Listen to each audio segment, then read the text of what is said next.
Old mill towns like Fitchburg, Lowell, and Lawrence, Massachusetts are trying to remake themselves in a new image. We've already changed the way people talk about Lawrence. They used to talk about Lawrence in these whispered tones. And now they're like, wow, something's good maybe happening up there. Maybe we should go check it out. From the New England News Collaborative, this is Next. I'm John Dankosky. We'll take a look at what some so-called gateway cities are doing to provide economic opportunity, and we'll consider how the high cost of rental housing can hold residents in some towns back. We'll also sit down with the creators of the hit podcast Crimetown about Providence, Rhode Island, and their hard-working mayor. I remember leaving work sometimes late at night, and the lights were still on down in the mayor's office. Looking for problems, solving problems. Is there a problem with my city? Turns out one of his problems was the mayor's link to organized crime. And with news of the Ringling Brothers and Barnum and Bailey Circus's demise, we'll travel to P.T. Barnum's hometown for a big top tour. It's next. Next is powered by the New England News Collaborative, 8 public media companies coming together to tell the story of a changing region, with support from the Corporation for Public Broadcasting. This is Next. I'm John Dankosky. Coming up, a podcast exploring the corrupt history of Providence, Rhode Island, and a field trip to the Barnum Museum in Bridgeport, Connecticut. But first, New England states have been recovering slowly from the Great Recession, and New Englanders have a gloomier outlook about their economic situation than the rest of the country. But here's the thing. In a place like Greater Boston, where things are booming, it can be easy to forget that nearby towns are still rebuilding. WBUR reporter Shannon Dooling visited 2 of Massachusetts' gateway cities, where communities are working to create their own economic booms. The hum of textile looms once filled the 19th century mill buildings throughout downtown Lawrence. Immigrant workers from Ireland and Germany were among some of the first laborers. Today, many of those mills are home to refurbished workspaces, buzzing with the sounds of artists, innovators, and entrepreneurs like Angie Jimenez, who's arranging pots and pans in the site of her future cooking classroom. I'm going to be teaching pies and cooking lessons, different cookies for holidays so people can, make their own and giving us a gift. Jimenez is a graduate of the Business Accelerator program Entrepreneurship for All, or E for All, which says it's the first of its kind in the country to offer courses and training in Spanish. It's no surprise that such a program would launch in Lawrence, where just about 70% of the population is Hispanic. David Parker is CEO of E for All, or E para Todos in Spanish.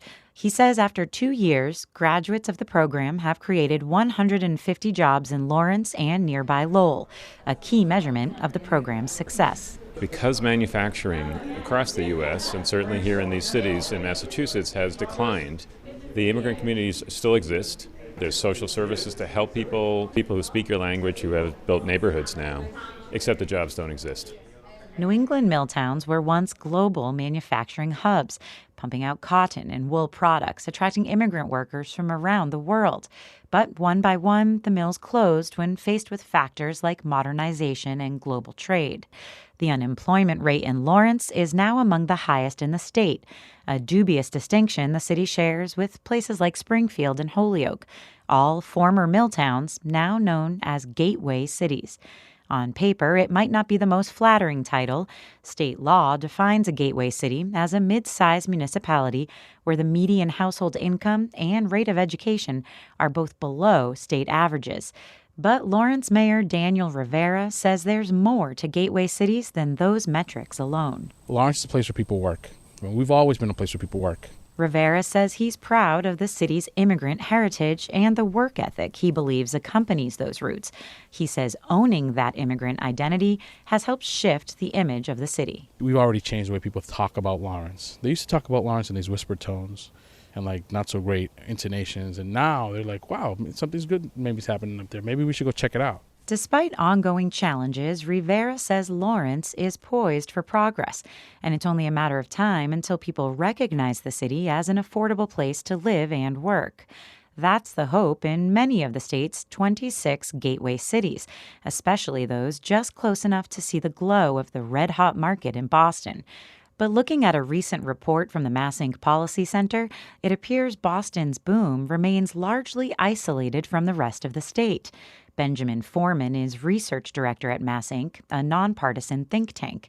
Foreman says that while state investment in gateway cities is robust, it lacks coordination, which hinders significant impact, especially in places south and west of Boston. The biggest story in Massachusetts is the pull of Boston, how everything's been pulled into the orbit of the city. And so to that extent, the closer you are to that action, the better off you are as a small, mid-sized regional city in our state. Only 40 miles west of Lawrence, another gateway city is also planning a revival. So do we want to go back and maybe talk about some of the placemaking, economic development aspects that we have? Fitchburg is a smaller city, about half the population of Lawrence. And today, a group of nonprofit leaders and city officials are trying to figure out how to infuse a little more vitality into Fitchburg's downtown.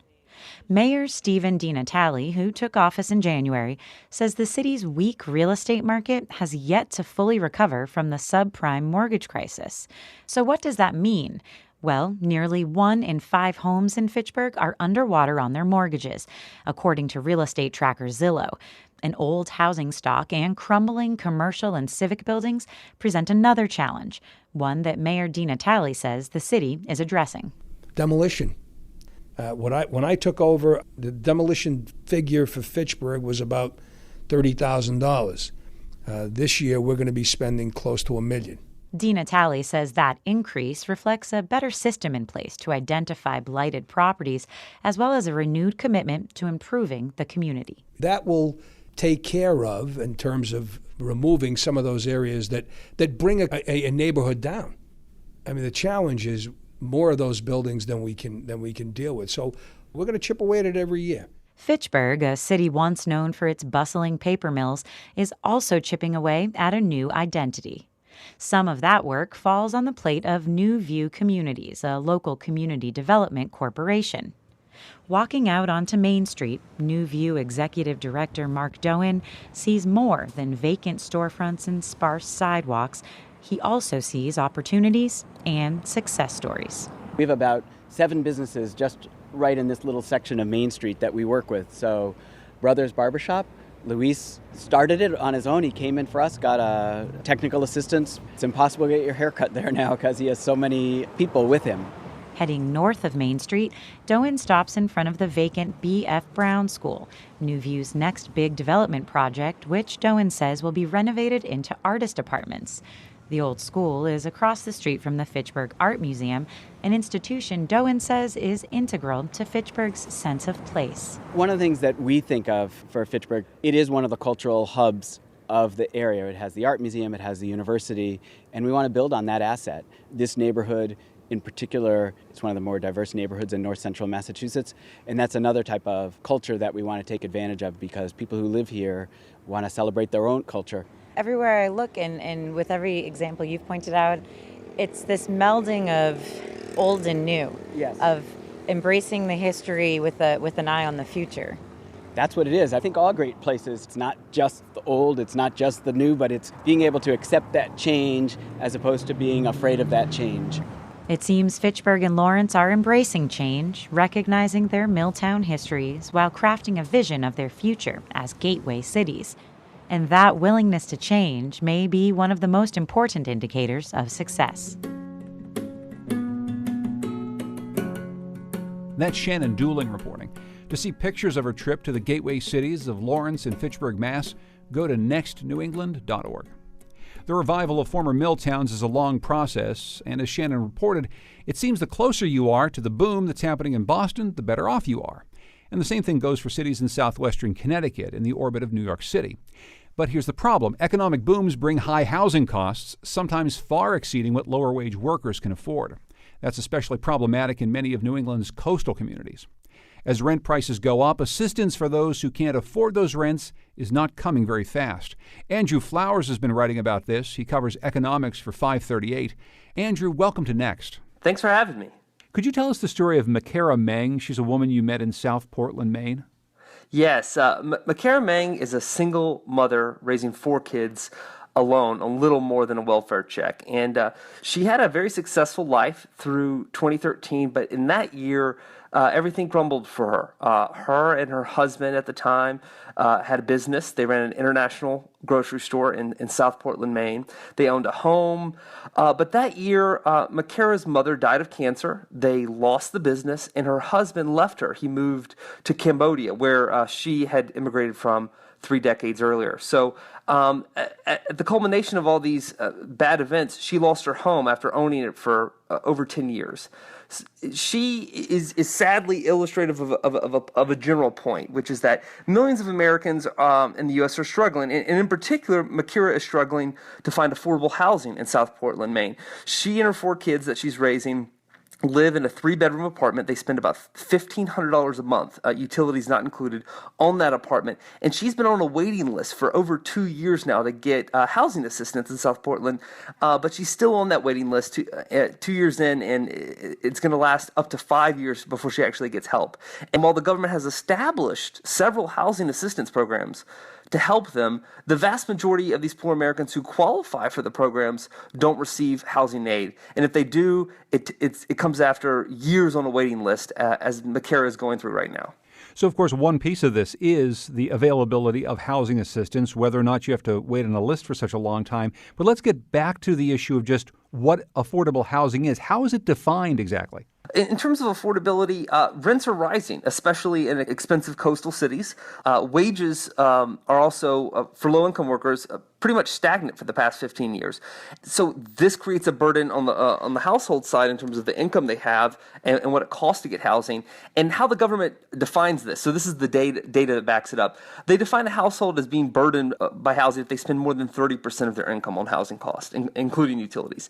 And what we know is, at least through 2013, which is the latest data we have available, that only about 20% of poor households, that is those earning less than $20,000 per year, only about 20% of them meet that threshold of affordability, meaning that they spend less than 30% of their income on housing.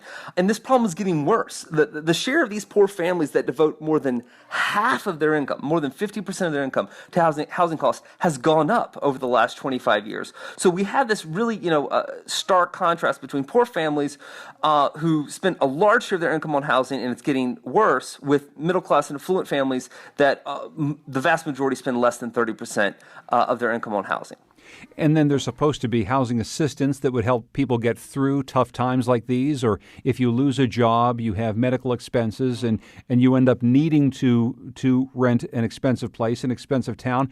But as you've said, that housing assistance doesn't come very quickly or easily. No, it doesn't. And it's an interesting mix of programs that a family like Makira would approach the government to get assistance with. So one program is Section 8, which is a voucher program that allows a family that qualifies to get a voucher to then take to the private rental market, and that voucher will pay any housing cost above 30%, so that they can pay up to 30% of the housing cost, and then the government will pay the rest through that voucher up to a fair local rate, a maximum rate of rent. Now, the problem with that program is that funding essentially has been flat in recent years. So while it serves about 5 million people, that hasn't grown much over the last 10 or 15 years. The second program, even though it's smaller, it's public housing, actual government built and administered units. Now, those public housing programs only serve about 2 million people across the United States, mostly in dense urban cities. And actually, that program, too, has kind of stalled out. The number of units peaked in 1994 and really has declined a little bit since.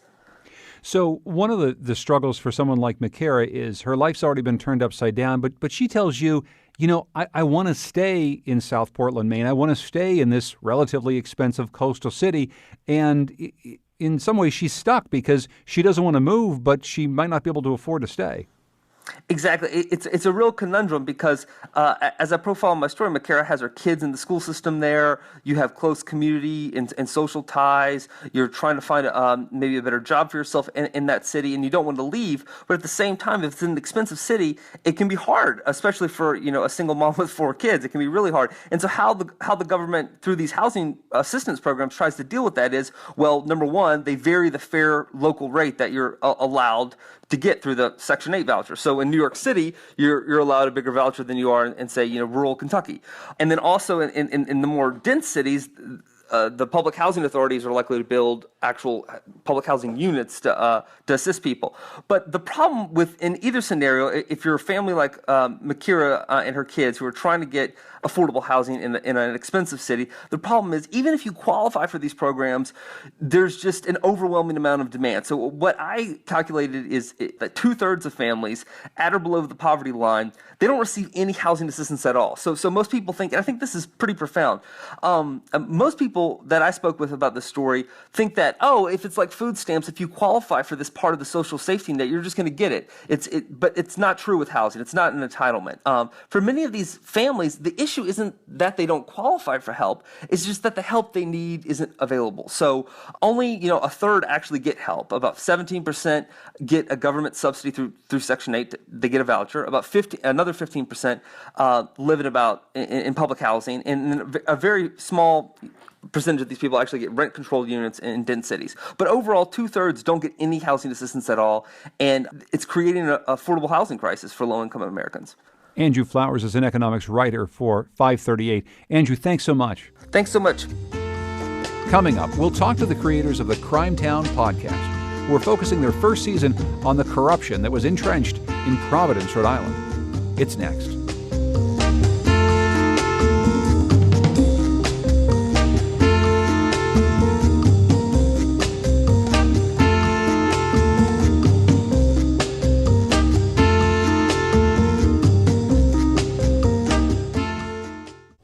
Next is made possible in part by our founding supporters who believe in the power of collaborative news coverage, including the Common Sense Fund, supporting the New England News Collaborative in its coverage of climate change and global warming. So if you live in a city, you appreciate it when your mayor is a hard worker. I remember leaving work sometimes late at night and the lights were still on down in the mayor's office. He was looking for problems, solving problems. Is there a problem with my city? That's city employee Paul Campbell talking about Buddy Cianci, the mayor of Providence, Rhode Island, from 1975 to 1984.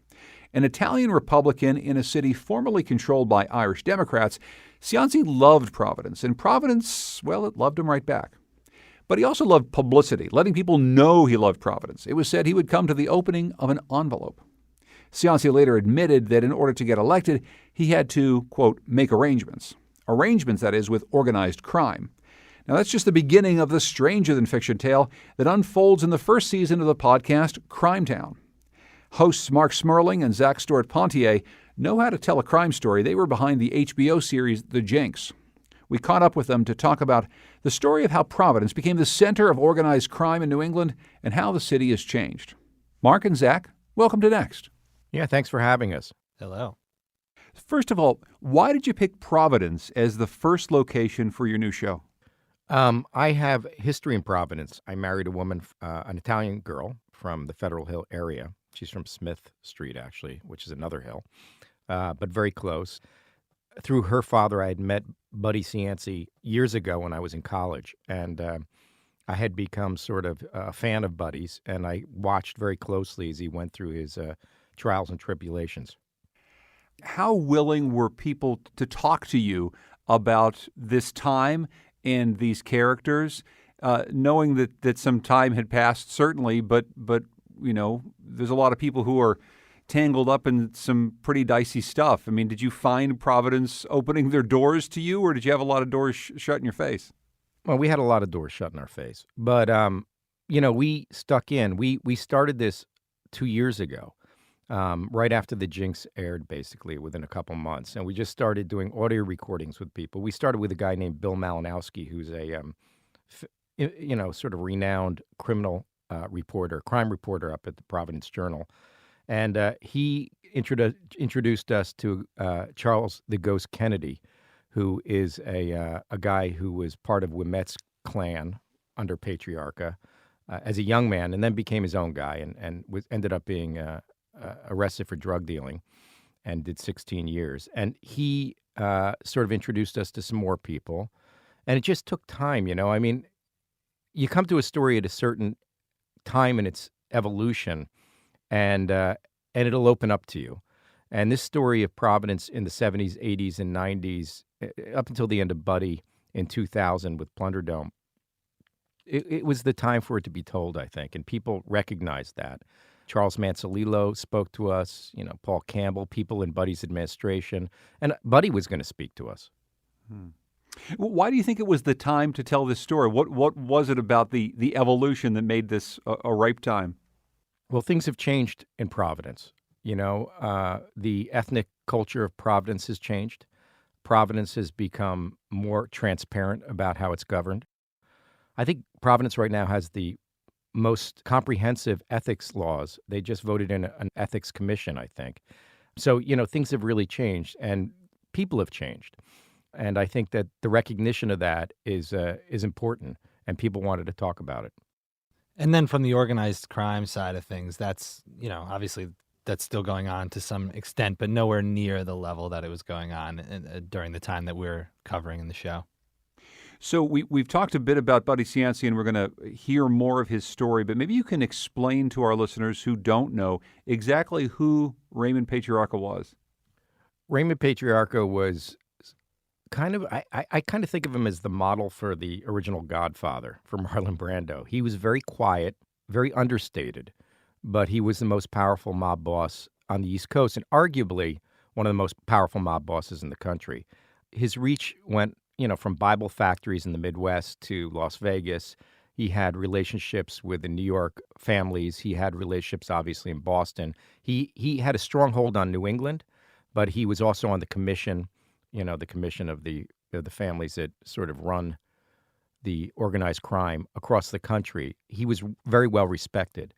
I mean, I think what's fascinating about him is that people don't know about him. They hear about Whitey Bulger. They hear about other gangsters that have became more infamous. But above all those guys was a guy named Raymond Patriarca. And that wasn't by accident. That was by design. I mean, he wasn't flashy like John Gotti. He didn't like his picture in the paper so much. He was sort of operating under the radar. And so that was very calculated. And he was also much loved in that neighborhood and in the city. I want to play a little clip from a longtime resident of Federal Hill. His name is Albert Berarducci. He'd walk up and down Atwells Avenue. He would talk to everybody. Anybody needed anything, they would get it. I'm not saying they would buy them houses or cars or anything else, but I mean, somebody was in need of a few bucks, he would make sure that, hey, you got a tank of oil or a food basket for Thanksgiving. He never hurt. He took care of more people than he hurt. That's one of my favorite parts of the show, that long pause after he says he never hurt. And then he corrects what he was going to say. But you heard that from a lot of people. People really love this man. What do they love about him? Well, it's funny. It's the same with Buddy, right? I mean, both these men were huge personalities in Rhode Island and Providence in particular. And they had their dark side and their light side. And I think Raymond did help people. And before there was the rule of law in Federal Hill, when it was an Italian neighborhood with immigrants mostly, and the Irishmen were the police and the courts and, were running the city, the Italians felt like they needed their own system of justice, their own political system. And Raymond stepped in and he provided a lot of security. So you could walk down Atwells Avenue and you could, keep your doors unlocked without any fear. And I think Raymond was sort of a powerful figure that way. And people liked him personally, too. He was very avuncular. He was a very fatherly figure.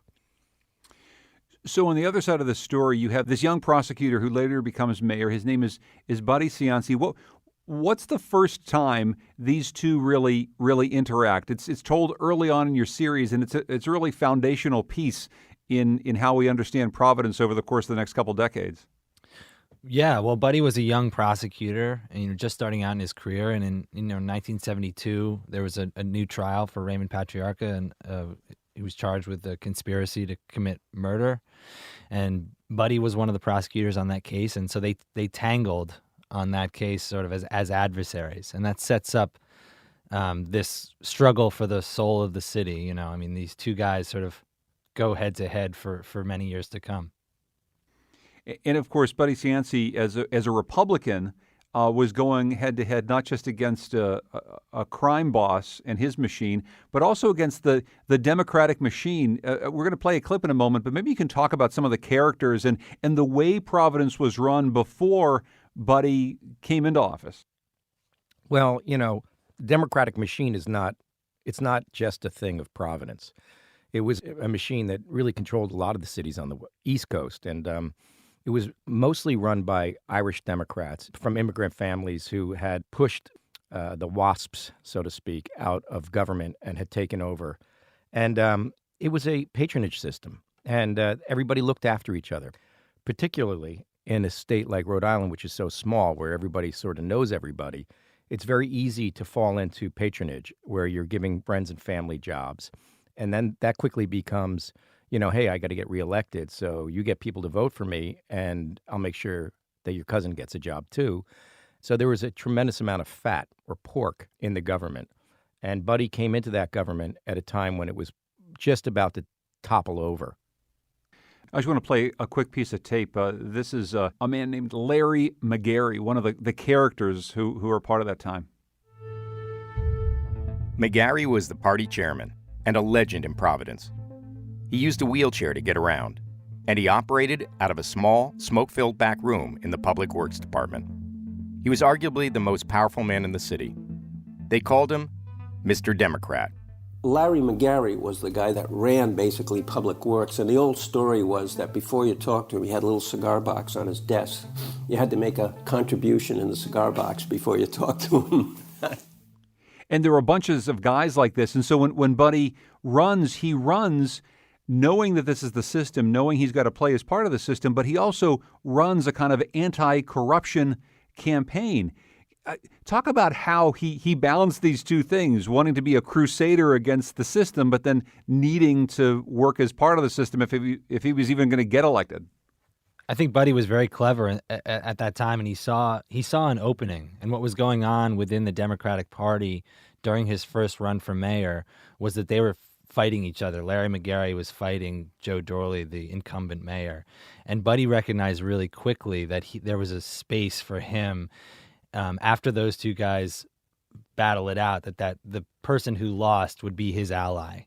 And so he makes a deal with the Democratic machine, the very people that he's sort of publicly saying is part of the problem of the city. He makes a deal with those people to get elected. Here's a clip from an interview you did with one of the mob enforcers you talked to. His name is Jerry Tillinghast. I said, listen, here's the deal. There was 4 environmental control inspectors in the city of Providence. That was a good job. No, did you go answer calls and stuff like this? You're on the road all the time. I said, I want 2 jobs. One for me and one for my partner Al. Between me and Al, we could grab 2,000 votes. That's big. He's okay. Cianci said that. Yeah. And I says, I got your word on that. He said, yeah, it's okay. And this is one of the things, guys, that's so fascinating about your story is it seems as though this isn't a years-long process by which you have a mayor who slowly turns toward the criminal element and lets them in over time. This is a story in which it happens almost immediately, right? Well, this is always a question in people's mind, right? If you're listening to a politician, is he telling you something that you need to hear and you want to hear so he can get elected? Or is he actually telling you something that he really believes? And that's happening.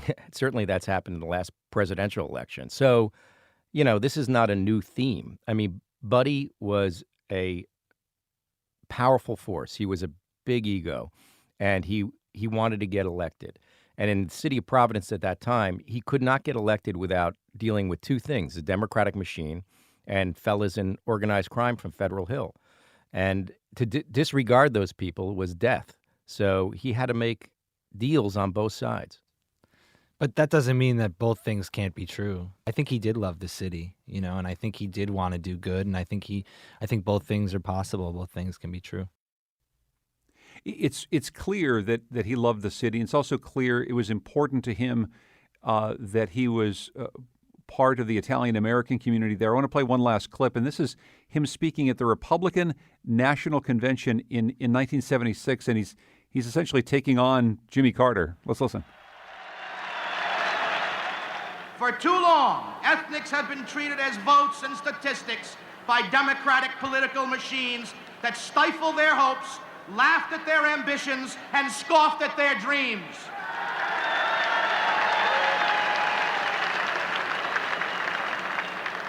Yes, our Republican ranks contain many of us who are proud that we come from Federal Hill and Providence, because it shall be from the cities and neighborhoods that Republicans, independents, yes, and even Democrats with names that end in O and I or Z or ski, they're the ones who'll help us with the big win, because when we win the neighborhoods, we'll win in November. He's reacting there in that speech to Jimmy Carter using the word Italian, but clearly he's saying a lot more in there. You mentioned earlier this most recent election. I guess as you listen back to a speech like that, how many maybe echoes you hear of the type of populist politics we've heard in just the last year or so? Here's Buddy Cianci really trying to draw together a pretty broad demographic coalition of people who feel like they've been left behind in some way. Yeah, it's interesting, right? I mean, now Trump is trying to bring the middle class working class whites into the fold by making speeches, and Buddy was trying to bring immigrants to the Republican Party. But it's not that different, right? Because Buddy was also making deals on the side with the very machine that he was sort of bemoaning there. And we'll see if Trump actually lives up to the rhetoric that he spouted during his campaign. I mean, that'll be really interesting, right? I mean, Buddy did change a lot about Providence, but he didn't really change the Democratic machine. So I was in Providence not too long ago, like a lot of people walking around downtown, going to little bars and restaurants, and it's beautiful. The city is just gorgeous, and it's been seen as a model for a lot of American cities of that size in how to redevelop and reimagine itself. Obviously, there's an awful lot of educational influence there with all the colleges, and there's a lot of young people, and that brings life to the streets. But I guess I just wonder, guys, as you talk to all these people about the impact that Buddy Cianci had, how much do people say that that's Buddy's town, that the Providence that we have today is that way because of him or maybe in spite of his influence? I think in a city like that, it had been neglected, especially the Italian parts of town have been neglected for so long. And the people had felt disenfranchised by government. And the machine just kept rolling over them. And Buddy represented a break in that, regardless of whether he actually broke it.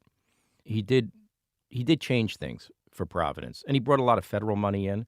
He fixed up downtown. As you said, downtown's beautiful. It worries me a little bit that I see a lot of empty stores, a lot of empty office buildings. One of those buildings, that huge building in the middle of town, is completely empty.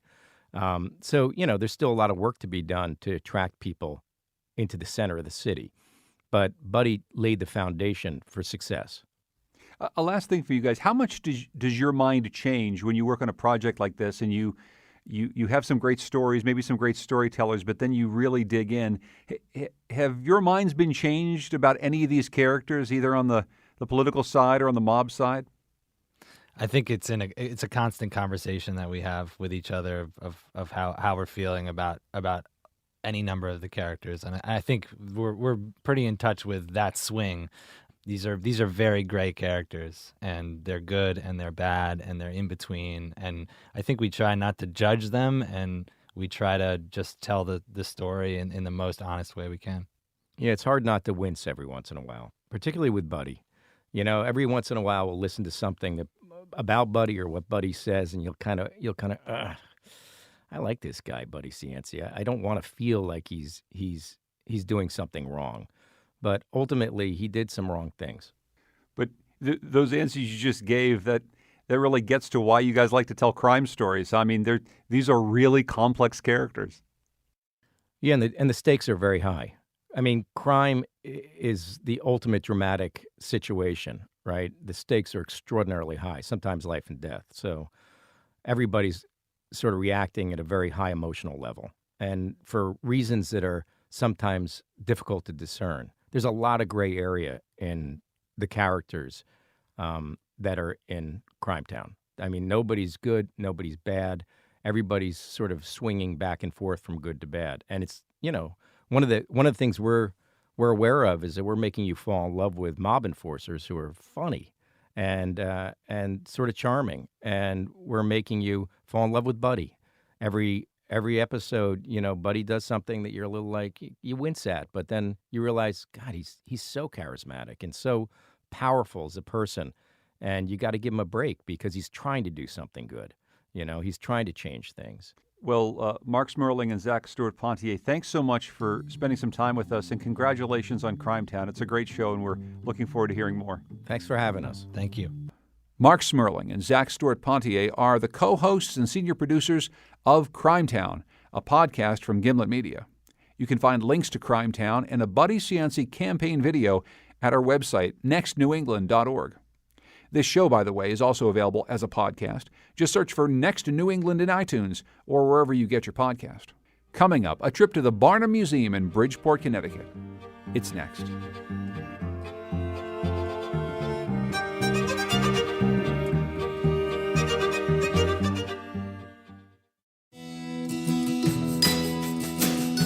Next is made possible in part by our founding supporters, who believe in the power of collaborative news coverage, including the Melville Charitable Trust, supporting the New England News Collaborative in its coverage of housing and homelessness.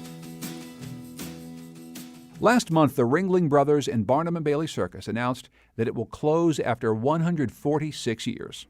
The owner of the circus cited declining ticket sales after the decision to retire the elephants from the show back in 2015, and they also cited declining attention spans. While the days of the greatest show on earth may be coming to an end, the history of the show is rich, and one man, the father of the American circus, P.T. Barnum, has a very New England connection. Barnum was born in Connecticut. He was very active in his adopted hometown of Bridgeport, where he was mayor for a time. But it's his life as a showman that people are drawn to, and artifacts from that time are housed at the Barnum Museum in Bridgeport. Next, producer Andrea Moraskin paid a visit. I'm Adrienne St. Pierre. I'm the curator here at the Barnum Museum. Barnum really created popular entertainment for the masses. Before that, it was kind of a seedy thing, sort of not respectable for families, especially not women, to go to any sort of theater entertainment. So Barnum really transformed entertainment into the basis for what we all enjoy today. The building is a legacy of Barnum to Bridgeport. He left the money to build it and the land. Unfortunately, he passed away before it was completed, but he had quite a hand in figuring out what the building should look like.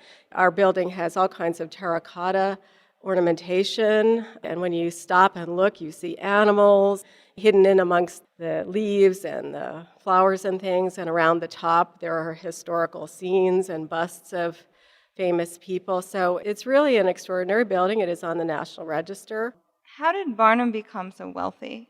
He started out from a rather poor family in Bethel.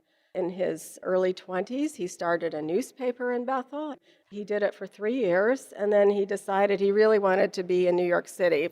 And he just sort of did things to eke a living, grocery store, boarding house, etc. But he had his eye on this museum at the corner of Broadway and Ann. So Barnum, through some very clever financing, was able to acquire the he named it the American Museum, Barnum's American Museum.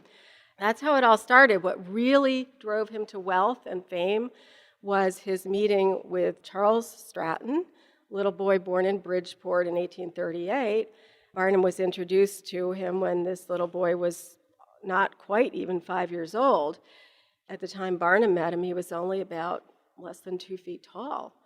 Well, he was a very bright little boy, very affable, definitely had a gift, and Barnum thought, I could teach him to perform. With Charlie's parents, they went to New York to Barnum's museum, and he became a performer. Well, Barnum gave him the name that we all know, General Tom Thumb. Here we have have some furniture, some that's Barnum, some that is Tom Thumb's. We are very fortunate to have a little canopy bed made of gilded brass. Unfortunately, not as bright and shiny because much of the gilding is gone, but it's a miniature bed that was custom made for Tom Thumb as a gift when he was on tour in the British Isles with Barnum in the 1840s. I guess we'd call that product placement today, but everywhere he stopped in the different cities, the shopkeepers or the manufacturers would, give him gifts. In contrast to this beautiful carved rosewood bed that was a gift from Barnum to Tom Thumb when he married Lavinia Warren. That was in 1863. It was the height of the Civil War, of course, and the newspapers were just filled with the tragedies of battles and loss of life and so on. So when the announcement came in early 1863 that Tom Thumb was going to marry this beautiful woman in miniature named Lavinia, Barnum, being the expert promoter that he was, really made the most out of this big wedding in New York City, and even songs were published, called the Fairy Wedding Waltz, because they referred to this as the fairy wedding.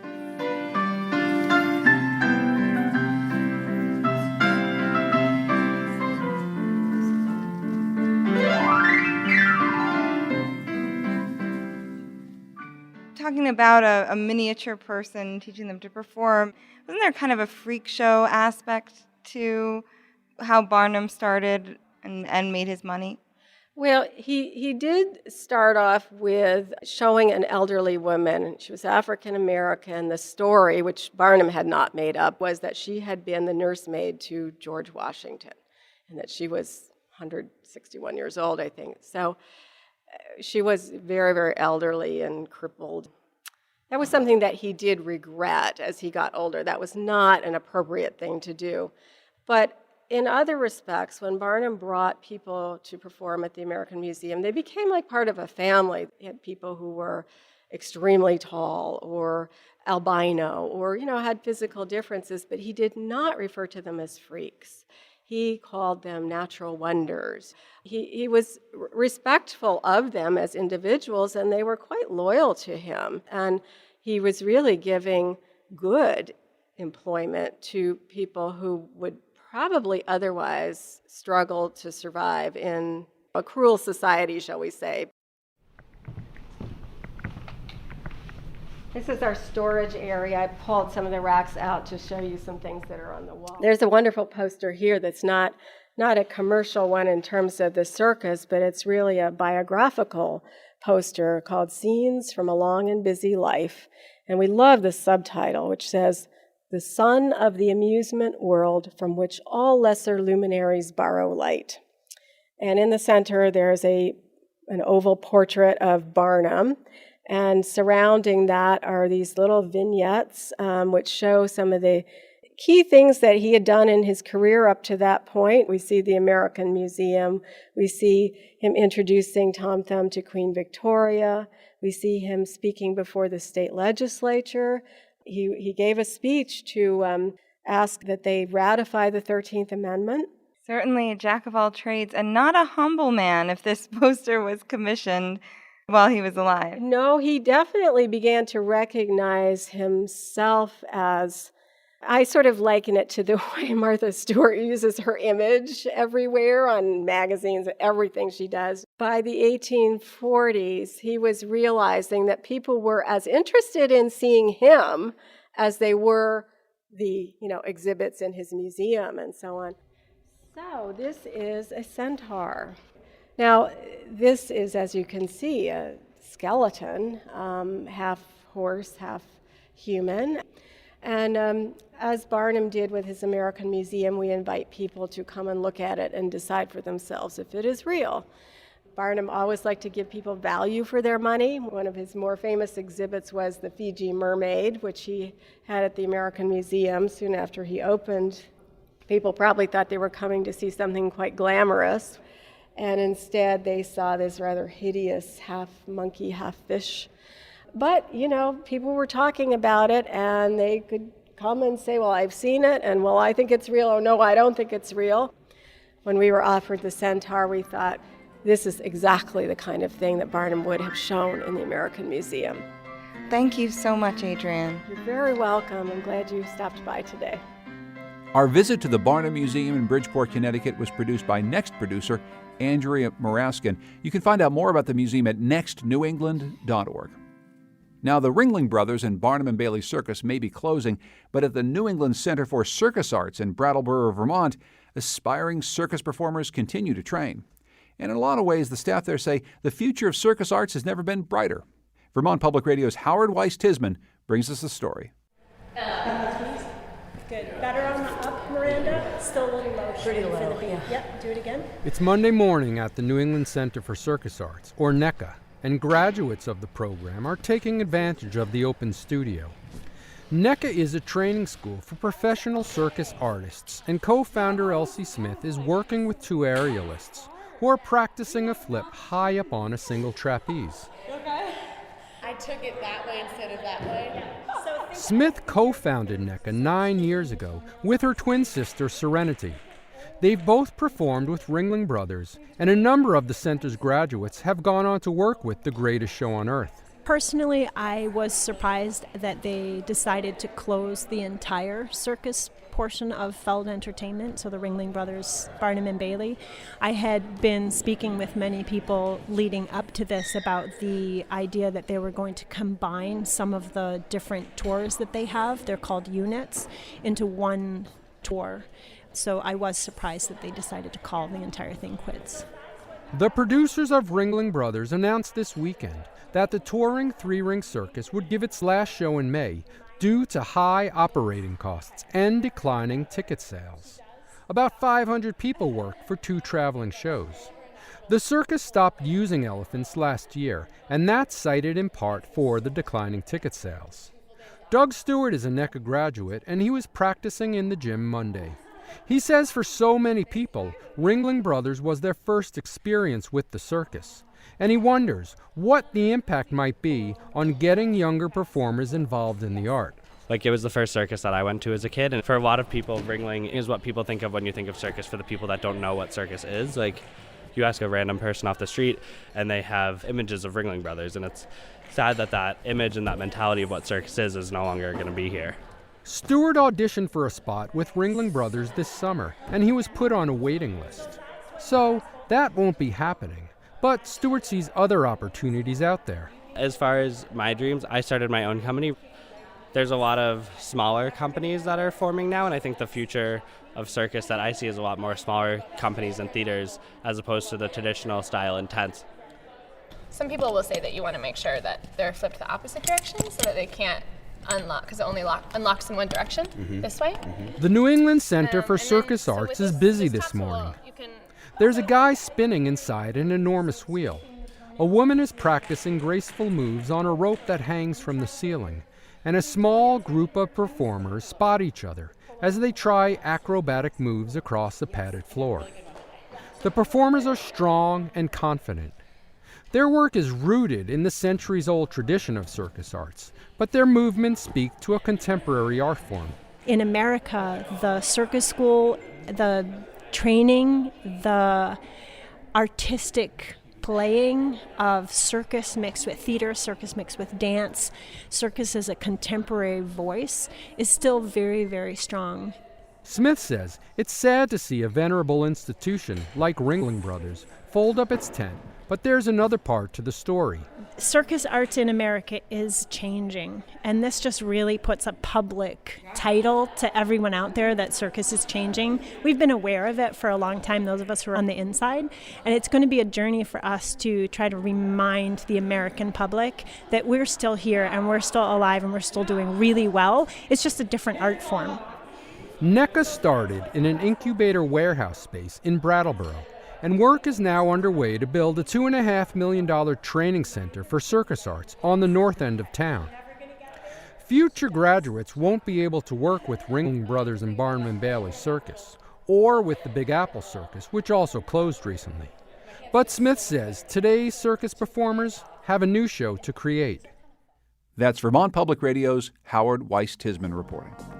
Next is produced at WNPR by Andrea Moraskin. The executive producer is Katie Tolarski. Our digital editor is Heather Brandon. Our theme music is by composer Todd Merrill. If you'd like to hear more of his music, go to toddmerrill.com. Thanks also to Goodnight Blue Moon for their song, New England. The New England News Collaborative is funded in part by the Corporation for Public Broadcasting, and it's powered by WBUR Boston, Vermont Public Radio, New Hampshire Public Radio, Maine Public Radio, Rhode Island Public Radio, WSHU Public Radio Group, New England Public Radio, and WNPR.